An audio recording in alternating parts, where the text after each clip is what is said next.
Hello दोस्तों, कैसे हैं आप लोग। उम्मीद करता हूँ स्वस्थ होंगे, दुरुस्त होंगे, मस्त होंगे और अपना काम खूब अच्छे से कर रहे होंगे। दोस्तों, जैसा कि आप लोग को पता होगा कि AIB 20 एग्जाम आ गया है। तो इसके बारे में सारी की सारी इन्फॉर्मेशन आपको ऑलरेडी चैनल पर दी जा चुकी है। लेकिन एक चीज जो आप लोग को किसी चैनल पर मैंने भी रिसर्च किया, कहीं पे यूट्यूब में ये सब नहीं बताया जा रहा है कि भाई AIB के नाम पे बच्चे जो डर जाते हैं वो डरना क्यों क्यों डरना है। ठीक है, क्योंकि मैंने भी अभी कुछ साल पहले AIB 20 दिया था। 20 नहीं, सॉरी, AIB का एग्जाम दिया था। तो जब मैं दे रहा था एग्जाम तो बहुत सा डर लग रहा था कि अरे यार, एग्जाम में क्या आता है, कैसे आता है। प्रीवियस ईयर अगर क्वेश्चन पेपर सॉल्व सॉल्व करूं तो हर हर 6 महीने पे AIB का एग्जाम हो रहा है। कितने पेपर सॉल्व कर लूं, ठीक है, कैसे टॉपिक डिसाइड करूं कि कौन कौन सा टॉपिक पढ़ना है।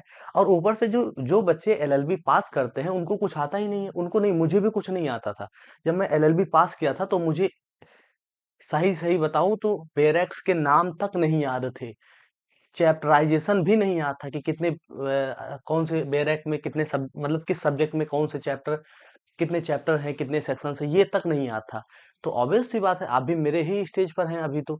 ठीक है, तो परेशान होने की जरूरत नहीं है। मैं आपको सिंपल सा एक बात बताता हूँ।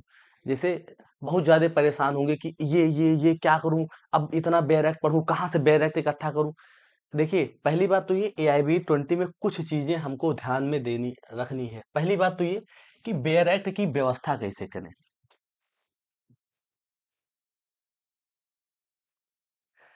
बेयर एक्ट से पहले भी एक चीज है, ये तो सेकेंडरी बात हो गई।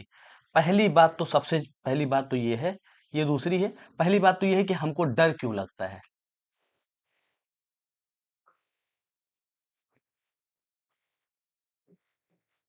तो डरना क्यों, क्यों डरना। जैसे भाई सभी लोग एग्जाम दे रहे हैं, जो हर एग्जाम LLB का first semester, second semester, third semester, fourth semester, BLLB का फर्स्ट सेमेस्टर से लेकर 10th सेमेस्टर तक सब जब क्वालिफाई करके आते हैं हम लोग, तो अब यहाँ पे क्यों डरना।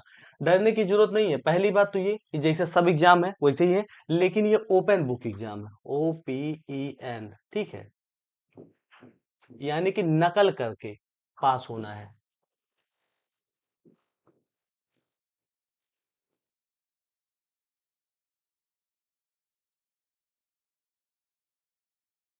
ये इसमें AIB का एग्जाम कंडक्ट जब होता है तो उसमें आपको खुद ही बताया जाता है कि भैया इसमें ये ओपन बुक एग्जाम है। ओपन बुक का मतलब होता है आपको नकल करके पास होना है और कुछ भी नहीं करना है, ठीक है। और नकल करके पास होने के लिए डरना क्यों। जब हम लोग बिना नकल के पास होके आए हैं अभी तक अपने मन से लिख के, तो जब अब खुद ही एग्जाम लेने वाला कह रहा भैया तुम किताब देख के लिख सकते हो, तो क्यों डरना। तो पहली बात तो ये मैं आपको आज एक चीज बताऊंगा कि एग्जाम में नकल कैसे करना है, ठीक है। बेयर एक्ट कौन कौन से लेकर जाने हैं, जैसे देखिए 19 पॉइंट टॉपिक हैं, ठीक।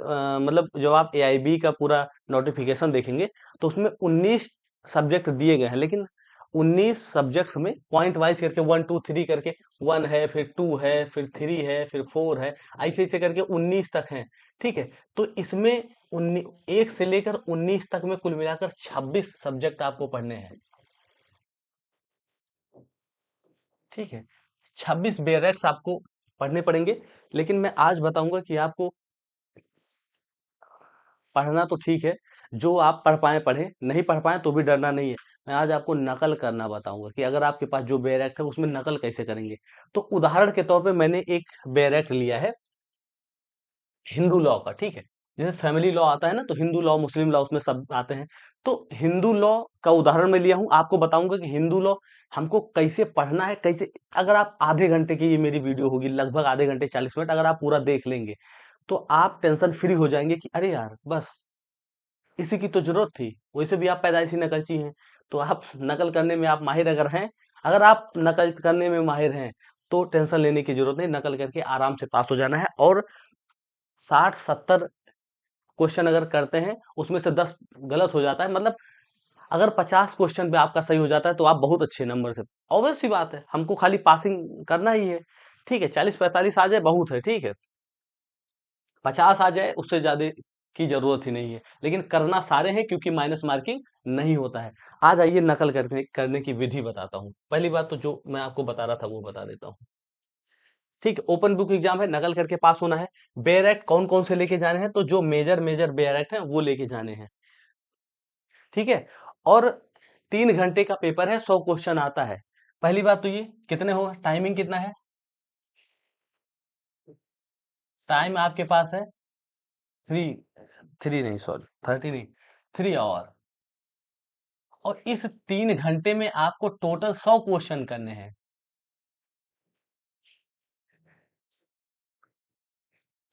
ठीक है, 100 क्वेश्चन 3 घंटे में आप नहीं कर पाएंगे, अगर आप नहीं कर पाएंगे तो पक्का फेल है। आराम से कर लेंगे भाई, नकल करके करना है, नकल नकल नकल नकल नकल नकल। ठीक है, देखो मैंने कुल मिलाकर जितना प्रपंच बताया उसमें से मेन बात क्या क्या थी। मेन बात ये थी कि पहली बात तो हमको डरना नहीं है, इसलिए क्योंकि ये ओपन बुक एग्जाम है। और दूसरा, बैरक सारे 26 के 26 नहीं लेके जाने हैं। आपके पास हैं तो ठीक है, वरना आप पीडीएफ निकलवा के भी लेके जा सकते हैं। मेरे पास जो बैरक नहीं थे, मैं उसका पीडीएफ लेके गया था। ठीक है, तो आप 1900, 2500, 1800, 2400 ये सब बैरक लेने की जरूरत नहीं। जो बुक आपके, जो बैरक आपके पास है उतना ही सफिशियंट है, उतना लेके जाइए। और प्लस मैं आपको बैरक भेज दूंगा टेलीग्राम चैनल पर। इसी वीडियो के डिस्क्रिप्शन में टेलीग्राम आपको मिल जाएगा, या कमेंट बॉक्स में देखेंगे तो वहां भी आपको टेलीग्राम पिन मिलेगा। ठीक है, पिन कर दूंगा मैं, तो वहां से टेलीग्राम ज्वाइन कर लेंगे, या तो आप मुझे कांटेक्ट कर लेंगे मेरे नंबर पर। ठीक है, तो मैं आपको बता दूंगा कि मैं आपको पीडीएफ भेज दूंगा। ठीक है, व्हाट्सअप कर दीजिएगा मुझे अपना नाम लिखकर, और आप एलएलबी का पास आउट है वो लिखकर भेज देंगे, तो मैं आपको पीडीएफ भेज दूंगा। ठीक है, टेंशन लेने की जरूरत नहीं है। अब ये तो हो गया परपंच वाली बात, अब हमको नकल करना कैसे है, आइए देख लेते हैं। देखो, एग्जाम्पल के तौर पर मेरे पास एक हिंदू लॉ की बेयर एक्ट है। आपको पता है फैमिली लॉ का दो पार्ट है, एक तो हिंदू लॉ, एक मुस्लिम लॉ। तो हिंदू लॉ में कुल मिलाकर हिंदू विधि, इसमें कुल मिलाकर 4 अधिनियम है। जैसे एक्ट है ना, मेरे पास ये एक्ट भी है, मैं आपको दिखाता हूँ। ये देखिए मेरे पास ये एक्ट है, अधिनियम पतली सी है, लेकिन इसमें कुल मिलाकर 4 अधिनियम है, पतला पतला। ठीक है, हिंदू लॉ, हिंदू विधि में 4 एक्ट पढ़ने हैं। ठीक है, और मुस्लिम लॉ में वो पूरा एक समराइज है, उसका भी बताऊंगा, तो पूरा डिटेल में बताऊंगा, टेंशन ना लीजिए। हम लोगों ने क्या किया है, क्या सोचा है कि आपके लिए वन शॉट वीडियो लेके आए। ठीक है, सारे सब्जेक्ट्स के वन शॉट वीडियो मैं आपके लिए लेके आऊंगा। जो भी बच्चे हिंदी मीडियम से या इंग्लिश मीडियम से भी हैं, वही अगर एक बार देख लेंगे वीडियो, तो डर खत्म हो जाएगा। फिर आपके पास जो बैरक है वो लेके जाएंगे, आराम से पास होके आएंगे। ठीक है, लेकिन पास होके आने के बाद थैंक यू बोलना मत भूलना। ठीक है, अब देखो, हिंदू लॉ का बैरक है, इसमें हमको 4 एक्ट पढ़ने हैं। 4 एक्ट कौन कौन से हैं, तो पहले तो हिंदू विवाह अधिनियम पढ़ना है 1955 का, अभी मैं चार्ट बना के भी बता दूंगा। ठीक है, और दूसरा है, ये नंबर 1 पे है, हिंदू उत्तराधिकार अधिनियम 1956 का है, ये दूसरा पढ़ना है।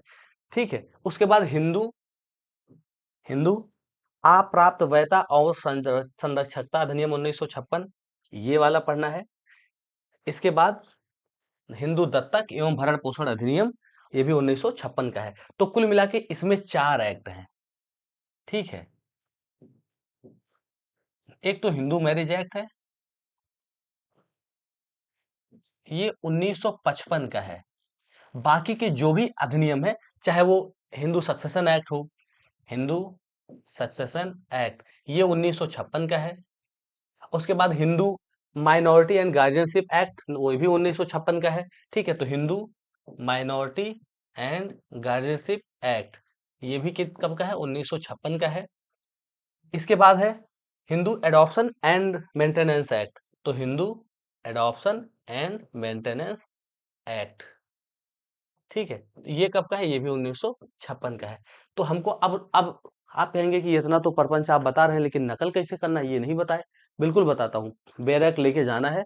इसमें सबसे पहले तो यही देखना है कि क्वेश्चन, पहले तो ये एक बार रिवाइज कर लेना है, ताकि आपको ये पता चल जाए कि एरिया कौन कौन सा है, किस किस टाइप के क्वेश्चन हिंदू मैरिज एक्ट से हैं। यानी हिंदू मैरिज एक्ट क्या है ये तो आपको जानना है। हिंदुओं के विवाह से संबंधित जो विधि है वो हिंदू विवाह अधिनियम में है।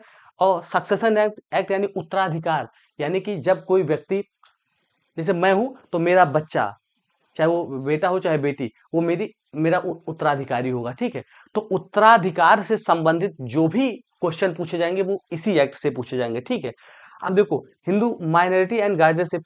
अब अगर अगर जो है अप्राप्त वैधता और संरक्षकता की बात करें, संरक्षकता मतलब अगर 18 साल से कम उम्र के बच्चों के बारे में बात करें कि कौन इसका संरक्षक होगा, इन सब चीजों के बारे में बात करें तो समझ लीजिएगा कि आप इससे क्वेश्चन आया है।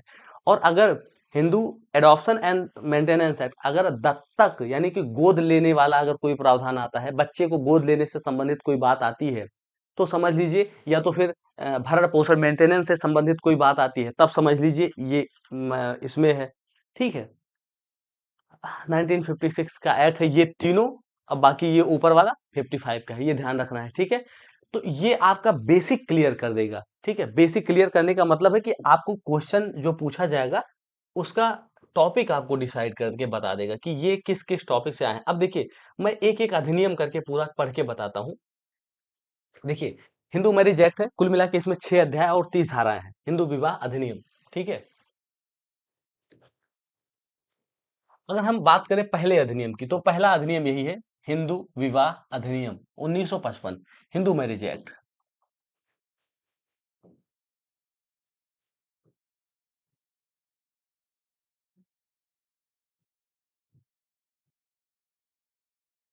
ठीक है, इसमें कुल मिलाकर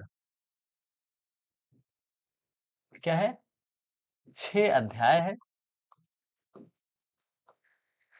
और 30 धाराएं हैं।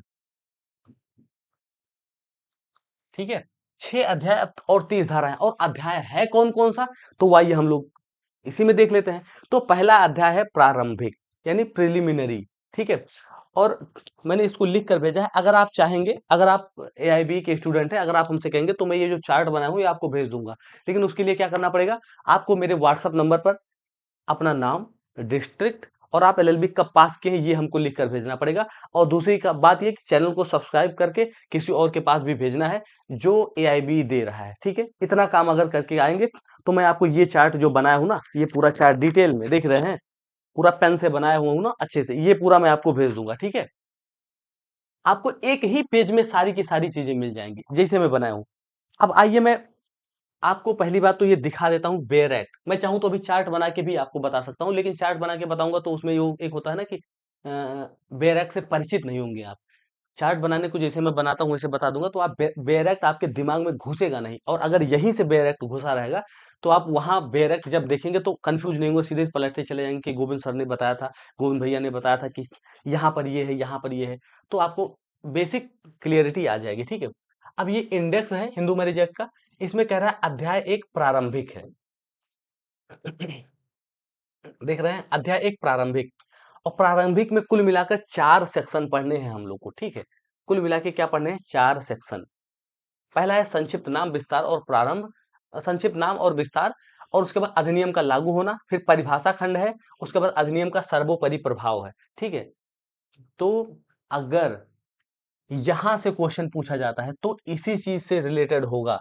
हिंदू विवाह, हिंदू अधिनियम कब लागू हुआ। देखिए, अगर आपको पूरा डीप में पढ़ना है कि अरे भैया ऐसे कैसे बता रहे हो, पूरा डीप में हमको पढ़ा के बताओ, मुझे कैसे समझ में आएगा, तो मैं यहाँ डीप में नहीं पढ़ा रहा हूँ, मैं आपको नकल करने के लिए बता रहा हूँ। बाकी डीप में मैं ऑलरेडी पढ़ा चुका हूँ हिंदू मैरिज एक्ट। आप प्लेलिस्ट वाले सेक्शन में जाएंगे इसी चैनल के, और प्लेलिस्ट में देखेंगे हिंदू मैरिज एक्ट का मैंने एक एक सेक्शन शब्दशः अक्षरशः एकदम डीप में बताया हूँ, चार्ट बना करके भी पूरा हिंदू मैरिज एक्ट खत्म कर दिया हूँ। ठीक है, तो अगर आपको ज्यादा खुजली है कि नहीं भैया मैं पढ़ के ही एग्जाम दूंगा, नकल करके नहीं दूंगा, बैरक मैं लेके ही नहीं जाऊंगा, मैं को बैरक नहीं ले जाऊंगा, तो आप आराम से पढ़ सकते हैं। आपकी विद्वता को मैं चैलेंज नहीं कर सकता हूँ, आपके टैलेंट को। ठीक है, आराम से पढ़िए। लेकिन ये है कि अगर जो बच्चे चाहते हैं कि अब मेरे पास समय कम है, डर नहीं लगता, अरे बाप रे 26 सब्जेक्ट मैं कैसे तैयार करूंगा, उनके लिए ये ट्रिक है। आधे घंटे 40 मिनट का वीडियो होगा मैक्सिमम ये। ठीक है, अब देखो इसमें सर्वोपरि प्रभाव है। इसके बाद देखो, इसके बाद देखना है, अध्याय 2 आ गया। ठीक है, अध्याय 2 हिंदू विवाह है। अब हिंदुओं के विवाह से यानी कि हिंदू मैरिज,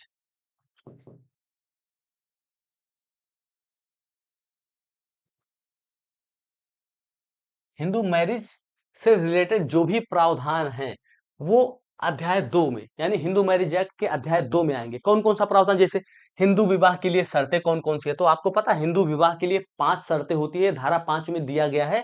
अगर कोई शर्त पूछे कि हिंदू विवाह से संबंधित शर्तों को बताइए, तो धारा 5 जल्दी जल्दी पलट लीजिएगा, जल्दी से पलटिएगा, धारा 5 देखिएगा, उसमें 5 शर्त दी गई है, चुपचाप लिख देना है, ठीक है? उसमें से खोज के, और चूंकि आपको नकल करके लिखना है इसमें, आप बैरक लेके जाएंगे अपने साथ, तो जल्दी से क्वेश्चन जो पूछे वही खोज के लिख लेना है, ठीक है? अब अगर देखो हिंदू विवाह अधिवास, तो ये तो कैंसिल हो गया है, ये पूछेगा ही नहीं। 7 पूछ सकता है कि हिंदू विवाह के लिए संस्कार, संस्कार का मतलब जानना है? जैसे आपके घर पे रीति रिवाज है ना, तो वैसे लड़की के घर पे भी, जैसे अगर आप लड़की है तो आपके घर पे है, जिसके साथ शादी, मतलब जिसके साथ आपकी शादी होगी उसके यहाँ पे कोई कुछ रीति रिवाज होगा, तो आप दोनों के संस्कारों में से किसके हिसाब से शादी हो सकेगी, ये किसी के भी हिसाब से हो सकेगी, चाहे आपके चाहे अदर पार्टी के, ठीक है? तो ये यहाँ पर अगर संस्कार से संबंधित कोई प्रावधान पूछे तो 7 में है।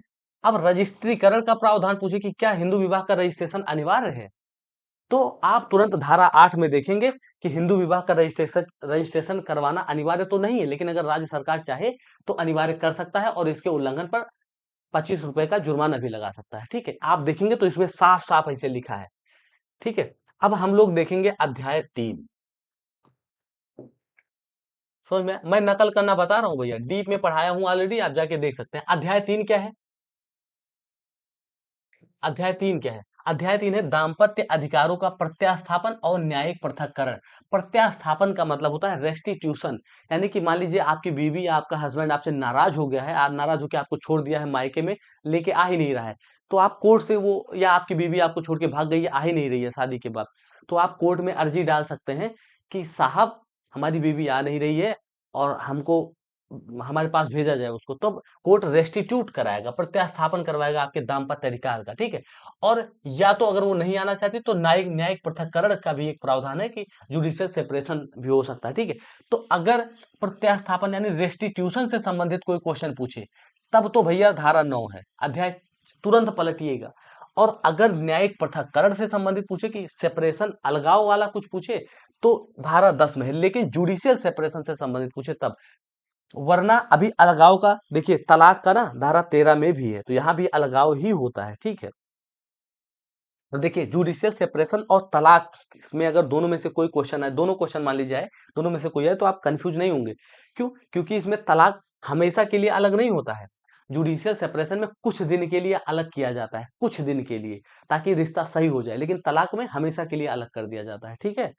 तो देखो, अब अध्याय चौथा हम लोग को पढ़ना है। अध्याय 4 क्या है?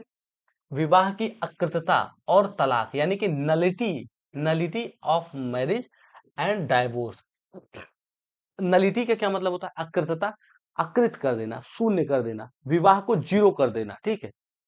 बिना किसी, जैसे विवाह को इस प्रकार कर देना जैसे विवाह ही नहीं है, अब एकदम जीरो कर देना विवाह को, ठीक है? और तलाक से संबंधित अगर कोई प्रावधान आए, तो आप तुरंत अध्याय 4 पर जाएंगे और खोज लेंगे। देखो, अब अगर शून्य विवाह से संबंधित पूछे, शून्य विवाह कब होता है, तो इसकी कुछ परिस्थितियां होती है कि इसमें विवाह शून्य माना जाता है, कुछ कंडीशंस है कि विवाह कब कब शून्य होगा। शून्य का मतलब जीरो, उसका कोई मैटर ही नहीं, उसका कोई मतलब ही नहीं होगा। और शून्य करणीय कब होगा? शून्य करणीय का मतलब होता है एक पक्षकार चाहे तो विवाह को शून्य घोषित करा सकता है, ठीक है? ये शून्य करणीय होता है। तो शून्य करणीय अगर पूछे तो धारा 12 देखिएगा। और तलाक, अगर तलाक के कुछ आधार हैं, अगर आप तलाक के आधारों को पूछे तो धारा 13 में तुरंत आइएगा कि तलाक से संबंधित प्रावधान, जैसे डाइवोर्स का नाम ले तैसे यहाँ पे आना है, ठीक है?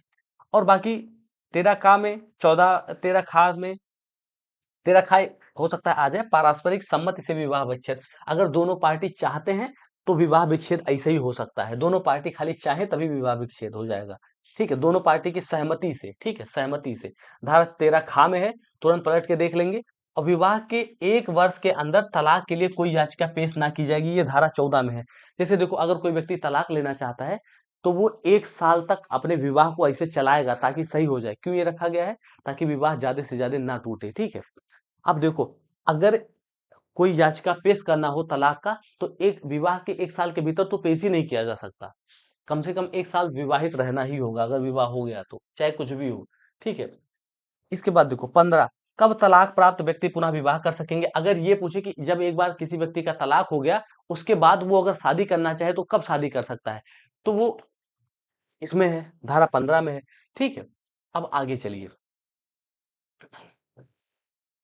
अगर मान लो बच्चा हो जाए, ये पूछे कि अगर शादी शून्य है या शून्य करणीय है या किसी भी कैसे भी है शादी, उसमें अगर बच्चा हो जाए, अपत्य हो जाए बच्चा, तब उसकी धर्मजता क्या होगी? क्या वो बच्चा धर्मज माना जाएगा? धर्मज का मतलब क्या वो लीगल होगा? अभी हाल में ही एक न्यूज आपने देखा होगा कि कहीं विदेश की महिला यहाँ घूमने आई थी और इंडियन, वो शादीशुदा थे लेकिन इंडिया के किसी व्यक्ति से कोहैबिट करके सेक्सुअल इंटरकोर्स करके कर लिए और उसको बच्चा पैदा हुआ इंडियन, जुड़वा बच्चे हुए दोनों इंडियन, बाल काले और शकल डार्क एकदम। तो उसका हस्बैंड रो रहा था, तमाम न्यूज में फैला था। ठीक है, लेकिन फिर भी अब क्या होगा? अब बच्चा उसका ही माना जाएगा चाहे जो भी हो। ठीक है, तो अगर धर्मजता से रिलेटेड कोई क्वेश्चन पूछे तो आप तुरंत धारा 16 खोएंगे। और एक बात है, अगर कोई भी व्यक्ति दो विवाह कर ले तो उसके लिए दंड का प्रावधान धारा 17 में है। ठीक है, अब देखिए, बाकी अन्य शर्त के उल्लंघन के लिए दंड है तो ये धारा 18 में है। और एक बात और, अब अध्याय 5 देखते हैं कि इसमें से कैसे नकल करना है। अब देखो, अगर क्षेत्राधिकार और प्रक्रिया पूछे, हालांकि बहुत ज्यादा यहाँ से पूछा नहीं जाता है, लेकिन एक क्वेश्चन पूछा जा सकता है कि अगर कोई अर्जी हमको देना हो, विवाह के विवाहित पुरुष अगर या महिला कोई अर्जी देना हो, जैसे तलाक का हो या शून्यकरणी घोषित करने का हो या कुछ भी हो, ठीक है, या जुडिशियल सेपरेशन का हो, इन सब का, तो कहाँ अर्जी दी जाएगी? तो जिला न्यायालय में दी जाएगी।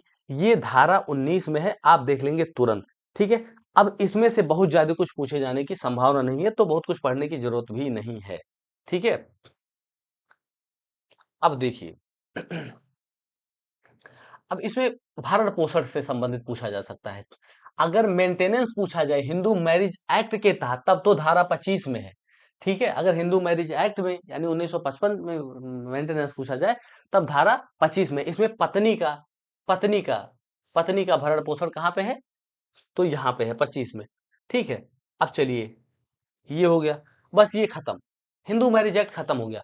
अब आपका दूसरा आएगा हिंदू उत्तराधिकार अधिनियम। ठीक है, अब हिंदू उत्तराधिकार, इसका भी मैं चार्ट बनाया हूं, देख लीजिए। कुल मिला के इसमें 4 अध्याय है, 31 धारा है और एक अनुसूची है। ठीक है, क्या है इसमें तो मैं बता देता हूं। देखो, हिंदू उत्तराधिकार अधिनियम में कुल मिलाकर 4 अध्याय,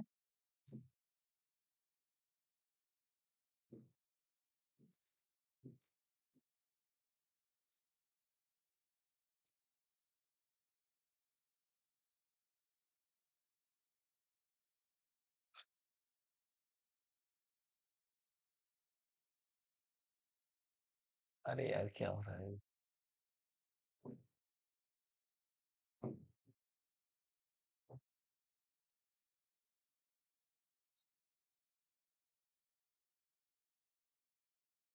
ठीक है, हाँ ठीक है। अब देखो, 4 अध्याय, इसके बाद 31 धाराएं,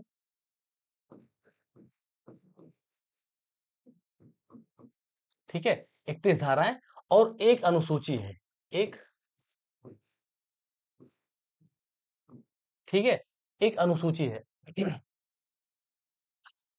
ये समझ में आ गया होगा। अब चारों अध्याय को हम लोग देख लेते हैं, बहुत ज्यादा इंपॉर्टेंट क्वेश्चन ये नहीं है, तो इसमें से क्वेश्चन थोड़ा कम ही आएगा, परेशान नहीं होना है, लेकिन एक बार देख लेते हैं, क्योंकि कहा है तो पूछ भी सकता है। देखो, पहला अध्याय कौन सा है? प्रारंभिक। ठीक है, पहला अध्याय है प्रारंभिक, इसमें कुल मिलाकर 4 ही सेक्शन हैं। ठीक है, इस वाले में संक्षिप्त नाम, विस्तार और प्रारंभ, अधिनियम का लागू होना, परिभाषा और निर्वचन खंड, अधिनियम का अध्यारोही प्रभाव, एकदम एग्जैक्ट वैसे जैसे हिंदू मैरिज एक्ट में है, एकदम एग्जैक्ट वैसे, सेम एज एचएम में 1955 जैसे है वैसे इसमें भी है, एग्जैक्ट वैसे। संक्षिप्त नाम क्या होगा, विस्तार क्या होगा, लागू कहाँ कहाँ होगा, परिभाषाएं, उसमें कुछ परिभाषाएं भी दी गई है, निर्वचन दिया हुआ, अधिनियम का अध्यारोही प्रभाव दिया गया है, तो वो भी देख लेना है। ठीक है, हालांकि बहुत ज्यादा डीप में पूछा नहीं जाएगा, परिभाषा खंड से हो सकता है कुछ पूछ लिया जाए, तो परिभाषा खंड से अगर पूछा जाए तो धीरे से परिभाषा खंड खोलना है और उसमें से देख लेना है कौन कौन सी परिभाषाएं पूछी गई है। अब इसके बाद देखो, इसके बाद है भैया दूसरा चैप्टर। दूसरा चैप्टर में कुल मिला के 3 खंड है। दूसरा चैप्टर है निर्वसियती उत्तराधिकार। निर्वसियती का मतलब क्या होता है? बिना वसीयत के। एक बात बताओ, अगर कोई व्यक्ति मरता है लेकिन वो किसी व्यक्ति को वसीयत कर देता है, वसीयत क्या चीज होता है?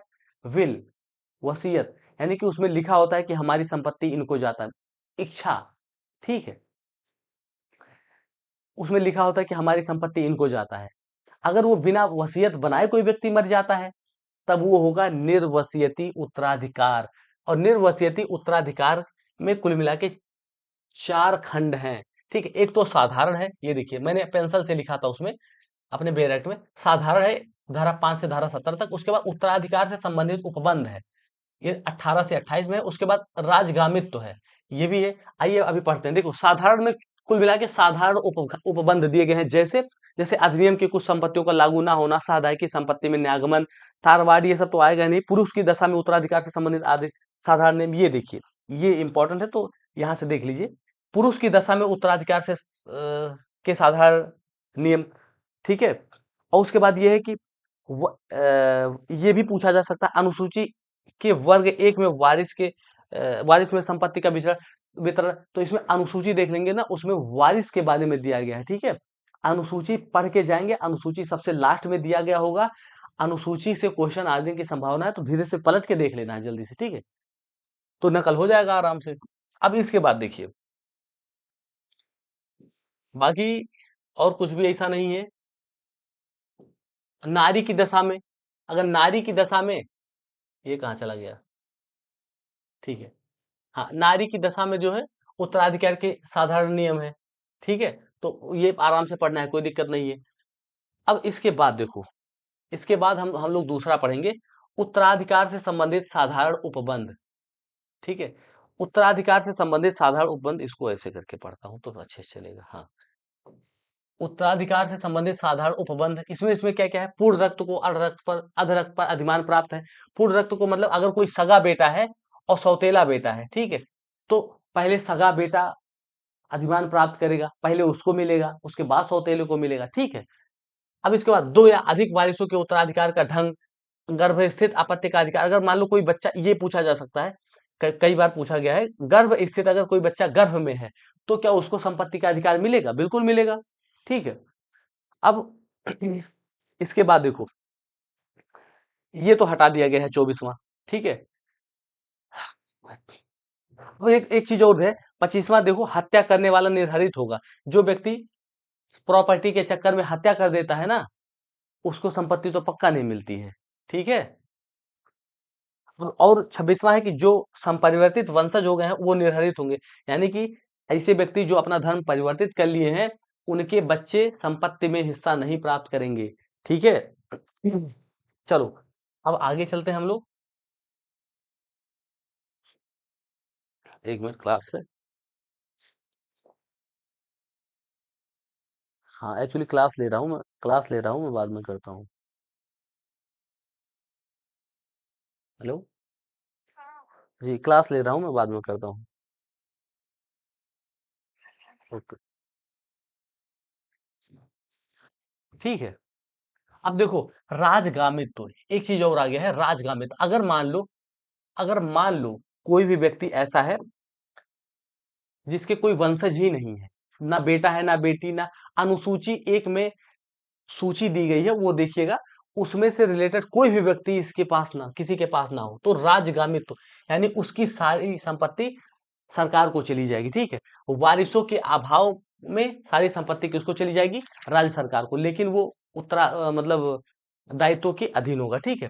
अब देखो, वसीयती उत्तराधिकार, वहां पर था निर्वसियती। चैप्टर 2 क्या था? निर्वसियती, उसका कोई वसीयत नहीं था। इसमें वसीयती है, वसीयती मतलब ये विल है, बना के जाएगा कि किसको मिलेगा, तो जिसको कहेगा उसी को संपत्ति मिलेगी। वसीयती उत्तराधिकार से संबंधित प्रावधान अध्याय 3 में है। और बाकी अध्याय 4 तो कुछ अध्याय 4 में सिर्फ एक चीज पढ़ना है, वो भी अनुसूची, ठीक है। तो अनुसूची देख लीजिएगा, क्योंकि इसमें इंपॉर्टेंट प्रावधान दिए गए हैं कि वंशज, अग्रज, ये वो, बेटी बेटा, ये सब पूरा डिटेल में है। पढ़ लीजिएगा बैरक से, तो उसमें आपको समझ में आ जाएगा। अब इसके बाद देखिए, इसके बाद हमको हिंदू दत्तक एवं भरण पोषण अधिनियम पढ़ना है, तीसरा वाला अधिनियम, ठीक है। मैं नकल करना बता रहा हूं भैया, मैं पढ़ा नहीं रहा हूं, इसलिए ध्यान देना है। नकल कैसे करना है ये मैं बता रहा हूं। अब देखो, अगर अप्राप्त में और संरक्षकता अधिनियम से कुछ आ जाता है, हिंदू अप्राप्त में एवं संरक्षकता अधिनियम से अगर कुछ भी आता है, ठीक है, तो वो भी ऐसे ही है, पहले संक्षिप्त नाम है और विस्तार है। उसके बाद यह अधिनियम 1800 का अनुपूरक होगा। उसके बाद अधिनियम का लागू होगा। ये तो सब में होता है कॉमन, ज्यादातर में कॉमन होता है। और इसमें कुल मिलाकर क्या क्या होगा, इसमें हिंदू अप्राप्त एवं संरक्षकता अधिनियम में कुल मिलाकर खाली 13 धाराएं हैं, ठीक है। इसमें टोटल 13 धाराएं ही हैं।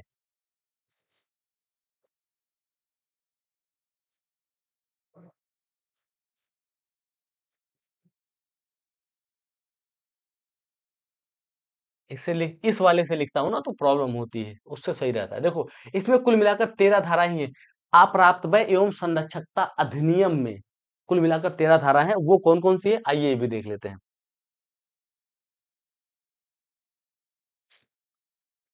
3 ऊपर हो गया ना। अब इसमें परिभाषा खंड चौथे वाले में है, तो ये चीज ध्यान देना है। परिभाषा से संबंधित जो भी प्रावधान है, परिभाषाएं जो भी हैं, परिभाषा खंड शब्दों के अर्थ वो 4 में दिया गया है, ठीक है। अधिनियम के अध्यारोही प्रभाव है। हिंदू अप्राप्त वय के नैसर्गिक संरक्षक, जो हिंदू अप्राप्त वय है, जो पूर्ण वय को नहीं प्राप्त करता, यानी 18 साल से कम के बच्चे, बच्चों का नैसर्गिक संरक्षक संरक्षक कौन होगा। अब दत्तक पुत्र के नैसर्गिक संरक्षक कौन होंगे, ठीक है। जिसको गोद, दत्तक का मतलब होता है गोद लेने वाला। जिस बच्चे को गोद ले लिया गया उसके नैसर्गिक संरक्षक कौन होंगे। नैसर्गिक संरक्षक की शक्तियां क्या क्या होंगी, यानी कि नैसर्गिक संरक्षक जो नेचुरल गार्जियन है, उसकी क्या क्या पावर्स हैं, शक्तियां क्या हैं, वो धारा यहाँ 7 में दी गई है, नहीं 8 में दी गई है। इसके बाद वसीयती संरक्षक और उसकी शक्तियां, फिर संपत्ति के संरक्षक के तौर पर कार्य करने के लिए अप्राप्त की असमर्थता, ठीक। इसके ऊपर देखिए,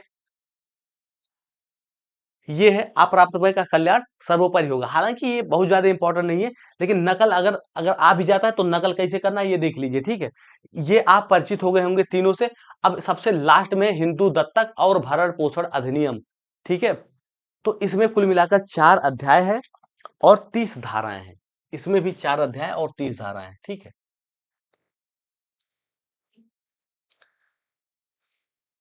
इसमें कुल मिलाकर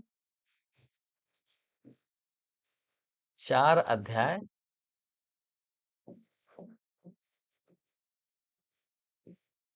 और 30 धाराएं हैं। ध्यान रखेंगे ये चीज। अगर ये चीज आप ध्यान रखेंगे कि किसमें कितने अध्याय हैं, कितनी धाराएं हैं। अध्याय का नाम आपको कुल मिला के अगर पास होना है तो आप पहली बात तो अध्याय का नाम, सभी सब्जेक्ट के अध्याय का नाम खाली याद कर लीजिए। सेक्शंस आपको याद करने की जरूरत नहीं है, अध्याय का नाम। और ये अध्याय जैसे एक है, इसमें इसमें कौन सा अध्याय, कोई भी अध्याय आप ले लीजिए। जैसे अभी इसमें देख लीजिए, अध्याय एक प्रारंभिक है, तो प्रारंभिक इसे लिखेंगे प्रारंभिक। और प्रारंभिक किस सेक्शन से किस सेक्शन तक, तो सेक्शन 1 से लेकर कहां तक है, 4 तक है।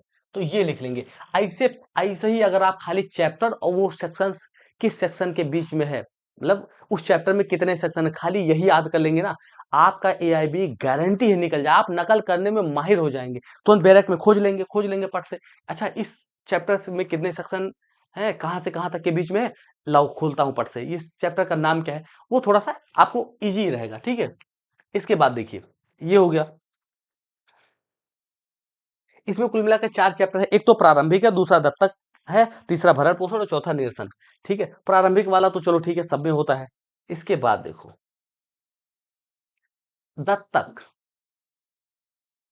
दत्तक ये वाला थोड़ा सा इंपॉर्टेंट है, ठीक है। दत्तक, गोद कौन ले, जैसे दत्तक का मतलब होता है गोद लेना, ठीक है। पांचवा धारा 5 क्या है, दत्तक इस अध्याय द्वारा विनियमित होंगे। जो व्यक्ति गोद लिए जाएंगे वो इसी अध्याय के द्वारा विनियमित होंगे, ठीक है, अध्याय 2।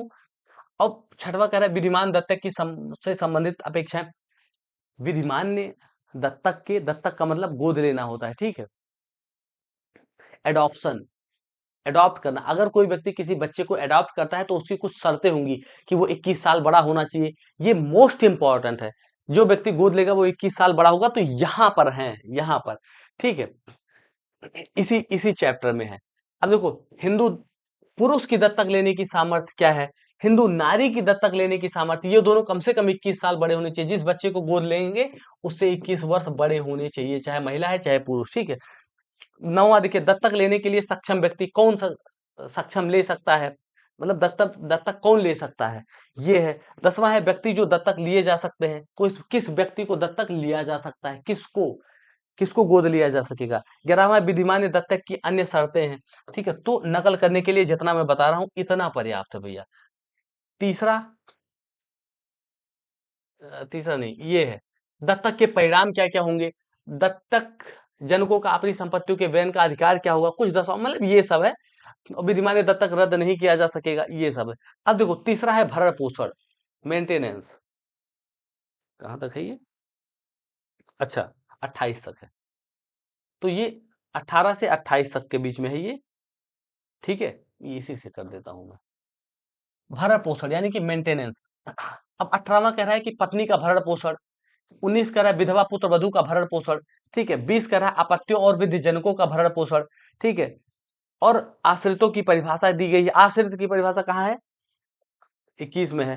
22 में आश्रितों का भरण पोषण की रकम कितनी होनी चाहिए। ठीक है, इन सबसे संबंधित प्रावधान इसमें है। भरण पोषण का कब भार होगा, ठीक है, भरण पोषण के अधिकार पर संपत्ति के अंतरण का प्रभाव क्या होगा, बाकी निरसन और व्यापृति है, बस यहीं पे खत्म हो जाता है।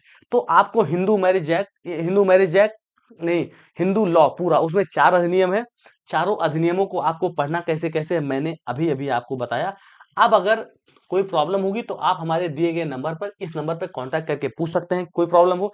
फिलहाल आपका हिंदू मैरिज एक्ट पढ़ने का एक ही तरीका है कि इसमें दिए गए चारों अधिनियम आपको, बस खाली चारों अधिनियम का नाम याद होना चाहिए, चारों अधिनियम में कितने चैप्टर हैं और कितने सेक्शन है याद होना चाहिए, कौन सा सेक्शन कौन सा अध्याय किन किन सेक्शंस के बीच में है ये पूरा याद होना चाहिए डिटेल में।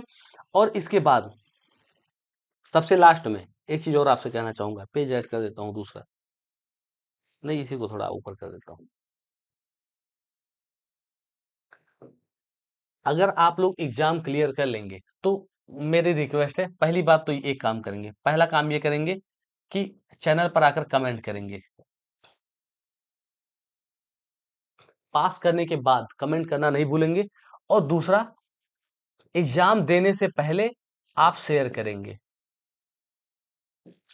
अगर मेरी मैं आपको चोरी सिखा रहा हूं, नकल करना, चीटिंग, चीटिंग बोले वो वाला चीटिंग नहीं, छल नहीं है, छल वाला चीटिंग नहीं, लेकिन मैं आपको नकलची बना रहा हूं। अगर आपको समझ में आ गया होगा कैसे नकल करना है, तो प्लीज ये चैनल किसी एक कुछ व्यक्तियों को भेजेंगे जो एआईबी का एग्जाम दे रहे हैं, ठीक है, ताकि उनको भी पता चले, उनका भी भला हो सके। और आपने सुना होगा अक्सर कि कर भला तो हो भला, और दूसरा सुने होंगे ना कर भला ना हो भला। ठीक है, तो इसी के साथ अब आगे के जो भी है, अगर आपका रिस्पॉन्स इस पे ठीक रहा तो सारे के सारे 26 के 26 सब्जेक्ट मैं आपको ऐसे बता दूंगा कि इसमें नकल कैसे करना है, क्या करना है, क्या क्या समझना है उसमें। ठीक है, इसी के साथ मैं अपनी बाड़ी को विराम देता हूँ। अपना ध्यान रखें, मिलते हैं नेक्स्ट वीडियो में नेक्स्ट चैप्टर के साथ। और आपके साथ मैं खड़ा हूँ इस चैनल पर, समस्त समस्त crash courses, all state judiciary, APO, AIB, LLB जो भी है, एग्जाम फूजाम, सबके क्रैश कोर्सेज एकदम बिल्कुल फ्री मिलते हैं। हमारा एक पेड बैच है, अगर आप डीप में पढ़ना चाहते हैं तो मैं चार्ट बना के पढ़ाता हूँ, चैनल पर आप विजिट करके देख लीजिएगा। अगर आप यहाँ तक पहुँच गए हैं इसका मतलब आप बहुत ही सीरियस स्टूडेंट हैं, अगर आपने लास्ट तक वीडियो देखी है तो। अगर आप सीरियस स्टूडेंट हैं तो ये चैनल आपके लिए है, हिंदी मीडियम के लिए है। और ठीक है, लाइक करना ना भूलें, वीडियो को लाइक जरूर करेंगे। ठीक है, चलिए ठीक है, बाय बाय, टेक केयर, जय हिंद।